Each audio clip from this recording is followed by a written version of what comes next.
അസ്സലാമു അലൈക്കും വറഹ്മത്തുള്ളാഹി വബറകാതുഹു. ബിസ്മില്ലാഹി വൽഹംദുലില്ലാഹി വസ്സലാത്തു വസ്സലാമു അലാ അശ്റഫി റസൂലില്ലാഹി വഅലാ ആലിഹിൽ ഫായിസിന ബിറളില്ലാഹി അമ്മാ ബഅദ്.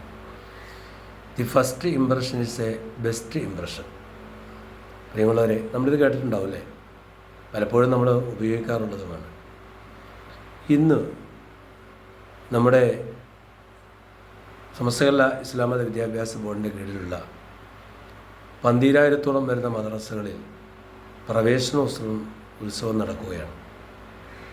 മെഹർജാനുൽ ബിദായ എന്ന പേരിൽ മദ്രസയിലേക്ക് പുതിയതായി കടന്നു വരുന്ന വിദ്യാർത്ഥികളെ സ്വാഗതം ചെയ്തുകൊണ്ട് മാനേജ്മെൻറ്റും അധ്യാപകരും രക്ഷിതാക്കളുമെല്ലാം സന്തോഷദായകമായ അന്തരീക്ഷമുണ്ടാക്കി ആ കുട്ടികളെ വരവേൽക്കുന്ന മനോഹരമായ കാഴ്ചയാണ് നമ്മളിന്ന് കാണുന്നത്. നാളെയും മറ്റന്നാളും തുടർന്ന ദിവസങ്ങളിലായി മറ്റു വിദ്യാഭ്യാസ ബോർഡുകളുടെ മദ്രസകൾ തുറക്കുകയാണ്.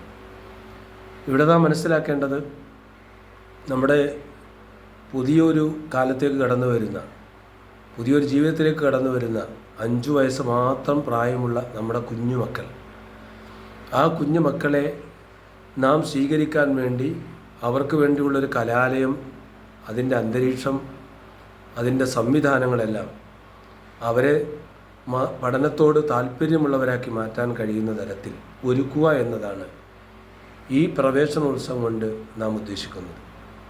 നമുക്കറിയാം, നമ്മുടെ കുട്ടികൾ ഇന്ന് IT യുഗത്തിൽ ജീവിക്കുന്ന കാലമാണ്. ആ കാലഘട്ടത്തിൽ ജീവിക്കുന്ന അവർക്ക് അവരുടെ ഇന്നത്തെ സാഹചര്യങ്ങൾ, അവരുടെ വീടിൻ്റെ സൗകര്യങ്ങൾ, അവരിപ്പോൾ പഠിച്ചുകൊണ്ടിരിക്കുന്ന മറ്റു ഭൗതിക കലാലയങ്ങളുടെ അന്തരീക്ഷങ്ങൾ, അതിൽ നിന്നെല്ലാം വ്യത്യസ്തമായി അതിനോട് കിടപിടിക്കുന്ന തരത്തിലെങ്കിലും നമുക്ക് നമ്മുടെ മദ്രസകളെ ഒരുക്കാൻ സാധിക്കുമ്പോഴാണ് ആ കുട്ടികൾക്ക് നാം ഈ പ്രവേശനോത്സവം നൽകുക വഴി അവരുടെ പഠനത്തിനും അവരുടെ താല്പര്യത്തിനും അവരുടെ മുന്നോട്ടുള്ള ഭാവി ജീവിതത്തിനും പ്രചോദനമാവുക എന്നത് നാം എല്ലാവരും തിരിച്ചറിയണം. ഒരുപക്ഷെ മദ്രസ കൊണ്ട് എന്ത് നേടി എന്ന് ചില ആളുകൾ ചോദിക്കാറുണ്ട്. ആലോചിക്കണം കേട്ടോ. നമ്മളും ഇതുപോലെ മദ്രസയിൽ പഠിച്ചവരാണ്. നമ്മളിന്ന് ഫാത്തിഹ ഓതുന്നുണ്ടോ? നിസ്കരിക്കുന്നുണ്ടോ? നോമ്പ് പിടിക്കുന്നില്ലേ? ഖുർആൻ കുറച്ചെങ്കിലും നമ്മൾ പാരായണം ചെയ്യുന്നവരാണ്. നമുക്കിന്ന് ഷഹാദത്ത് കലിമ നന്നായി പറയാനറിയും, വുളു എടുക്കാൻ അറിയും, നമുക്ക് ദുആ ചെയ്യാനറിയാം, സുജൂദ് ചെയ്യാനറിയാം, റുക്കൂ ചെയ്യാനറിയാം. കുറേയേറെ ജീവിതത്തിലെ കുറേ ചിട്ടകളും നമ്മുടെ ജീവിതത്തിൽ നമ്മൾ നിത്യേന ചെയ്യേണ്ട ചില ആരാധനകളുമെങ്കിലും നാം ഇന്ന് കൃത്യമായി നിർവഹിക്കുന്നുണ്ട്. മാതാപിതാക്കളോടും രക്ഷിതാക്കളോടും നമ്മുടെ അയൽവാസികളോടും നമ്മുടെ സുഹൃത്തുക്കളോടും നമ്മുടെ കൂടെ കഴിയുന്ന സഹജീവികളോടുമെല്ലാം നാം പെരുമാറേണ്ട രീതികൾ നമ്മൾ കുറേയെങ്കിലും സ്വായത്തമാക്കിയിട്ടുണ്ട്. ഇതെല്ലാം പഠിച്ചുവിടുന്നതെന്നറിയോ? നമ്മുടെ ഈ നിസ്സാരമായി കാണുന്ന മദ്രസയിൽ നിന്നാണ്. ഇത് നമ്മുടെ ഗൗരവമായി മനസ്സിലാക്കേണ്ടതാണ്. പക്ഷേ ഇന്നത്തെ ഒരു പ്രത്യേകത, അന്ന് നമ്മൾ 5ാം ക്ലാസ് വരെയാണ് പഠിച്ചിരുന്നതെങ്കിൽ ആ 5ാം ക്ലാസ്സിൻ്റെ അന്നത്തെ ക്വാളിറ്റി ഇന്നത്തെ 10ാം ക്ലാസ്സിൽ പഠിക്കുമ്പോൾ മാത്രമേ കിട്ടുള്ളൂ. അതുകൊണ്ട് ഇന്ന് മദ്രസ സംവിധാനങ്ങൾ +2 തലത്തിലും അതിനപ്പുറത്തേക്ക് മതഭൗതിക സമന്വയ വിദ്യാഭ്യാസം നൽകുന്ന സ്ഥാപനങ്ങളും ആയി നമ്മുടെ മദ്രസകൾ മാറിക്കൊണ്ടിരിക്കുകയാണ്. ഈ കാലഘട്ടത്തിനനുസൃതമായി നമ്മുടെ വിദ്യാഭ്യാസ രംഗം പുരോഗതിയിലേക്ക് മുന്നേറിക്കൊണ്ടിരിക്കുമ്പോൾ പോലും നമ്മുടെ മദ്രസയിൽ കുട്ടികൾ പലപ്പോഴും നിർബന്ധിത വിദ്യാഭ്യാസം എന്ന നിലക്ക് 5ാം ക്ലാസ് വരെ വന്ന് നിർത്തിപ്പോകുന്നൊരു സാഹചര്യമാണ് ഇന്ന് അധികവും നമ്മൾ കണ്ടുകൊണ്ടിരിക്കുന്നത്. 60ഓളം കുട്ടികൾ 1ാം ക്ലാസ്സിൽ അഡ്മിഷൻ എടുക്കുമ്പോൾ ആ കുട്ടികൾ തന്നെ 5ാം ക്ലാസ്സിലെത്തുമ്പോഴേക്കും 30 കുട്ടികളായി ചുരുങ്ങുന്നു, അല്ലെങ്കിൽ 40 കുട്ടികളിൽ ചുരുങ്ങുന്നു. ഇതേ 40 കുട്ടികൾ പിന്നീട് അടുത്ത 6ാം ക്ലാസ്സിൽ കാണുന്നില്ല, 7ാം ക്ലാസ്സിലില്ല. 7ാം ക്ലാസ് പൊതുപരീക്ഷ അവിടെ എത്തുമ്പോഴേക്കും ആ കുട്ടികൾ 20 അല്ലെങ്കിൽ 10 അല്ലെങ്കിൽ 5 കുട്ടികളായി ചുരുങ്ങുന്നു. തുടർന്ന് അങ്ങോട്ട് 10ാം ക്ലാസ്സിലെത്താൻ കുട്ടികളില്ലാതെ വരുന്നു. +2 തലമുണ്ടായിട്ടും എന്ത് പ്രയോജനം എന്ന് ചോദിക്കുന്ന അവസ്ഥയിലേക്ക് നമ്മുടെ മദ്രസ കലാലയ രംഗം മാറിയിരിക്കുകയാണ്. ഇവിടെയാണ് നമ്മൾ ഉറക്കെ ചിന്തിക്കേണ്ടത്. നമ്മുടെ മക്കളുടെ അല്ലെങ്കിൽ സാമൂഹ്യ സാഹചര്യങ്ങളെ വിലയിരുത്തിക്കൊണ്ട് നമ്മുടെ മക്കളുടെ സഞ്ചാര പഥത്തിൻ്റെ ഭീകരമായ അന്തരീക്ഷത്തെ നമ്മൾ വിലയിരുത്താറുണ്ട്. അവിടെയെല്ലാം നമ്മൾ മനസ്സിലാക്കേണ്ടുന്ന ഒരു വസ്തുത, ദീനീ ബോധമുള്ള അല്ലെങ്കിൽ മതം പഠിച്ച സാമൂഹിക പ്രതിബദ്ധതയുള്ള ഒരു സമൂഹത്തിന് മാത്രമേ ഇവിടെ നന്മയിൽ ജീവിക്കാൻ കഴിയുള്ളൂ. അങ്ങനെയല്ലാത്ത ഒരാൾക്കും നമ്മൾ എത്ര വലിയ വിദ്യാഭ്യാസം കൊടുത്താലും ശരി, അവൻ ഈ സമൂഹത്തിന് നന്മ ചെയ്യുന്ന, മാതാപിതാക്കൾക്ക് ഗുണം ചെയ്യുന്ന, അല്ലെങ്കിൽ നമ്മുടെ അയൽവാസികളോടോ സഹജീവികളോടോ അനുകമ്പയുള്ളവനായി മാറാൻ സാധ്യമാവില്ല. ഇന്ന് നമ്മൾ കണ്ടുകൊണ്ടിരിക്കുന്ന പല അരുതായ്മകളുടെയും പിന്നിൽ പ്രവർത്തിക്കുന്ന, പിടിക്കപ്പെടുന്ന വ്യക്തികളുടെ, കുറ്റവാളികളുടെ ബാക്ക് വീട് നമ്മൾ പരിശോധിച്ചാൽ, അവരുടെ പിന്നാമ്പുറങ്ങൾ നമ്മൾ പരിശോധിച്ചാൽ, അവർ കടന്നു വന്ന അവരുടെ ജീവിതത്തിലെ, അവർ കടന്നുപോയ മേഖലകളെ നാം വിലയിരുത്തുമ്പോഴാണ് ഇതിൻ്റെ അപകടം നമുക്ക് മനസ്സിലാവുക. അതുകൊണ്ട് സഹോദരങ്ങളെ, നമുക്കിവിടെ ഡോക്ടർമാരുണ്ടാവണം, എഞ്ചിനീയർമാരുണ്ടാകണം, അതുപോലെ തന്നെ സിവിൽ സർവീസിൽ കടന്നു പോകുന്ന കുട്ടികളുണ്ടാവണം, സമൂഹത്തിലെ നേതൃത്വം വഹിക്കുന്ന നേതാക്കളുണ്ടാവണം, രാഷ്ട്രീയ നേതാക്കന്മാരുണ്ടാവണം, ഭരണകർത്താക്കളുണ്ടാവണം, ജഡ്ജിമാരുണ്ടാകണം, വക്കീലന്മാരുണ്ടാവണം.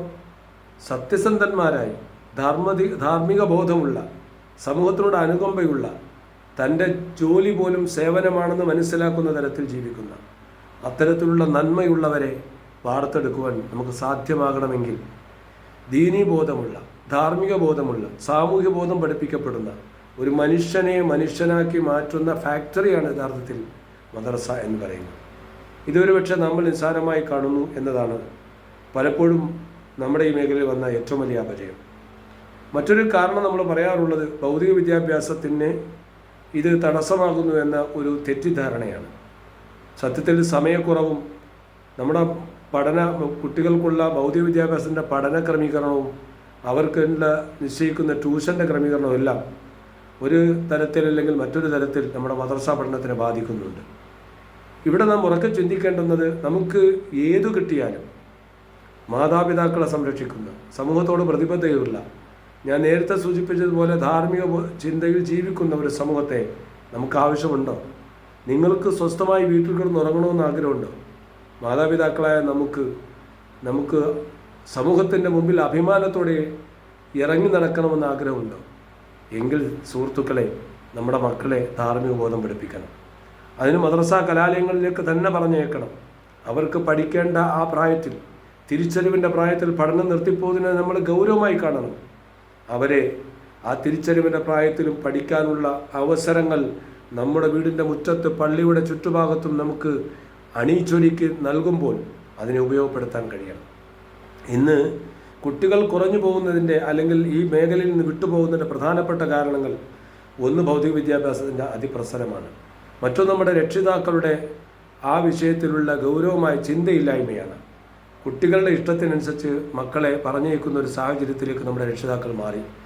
കാര്യശേഷിയും കാര്യബോധമുള്ളവരായി നമ്മൾ മാറേണ്ടിയിരിക്കുന്നു.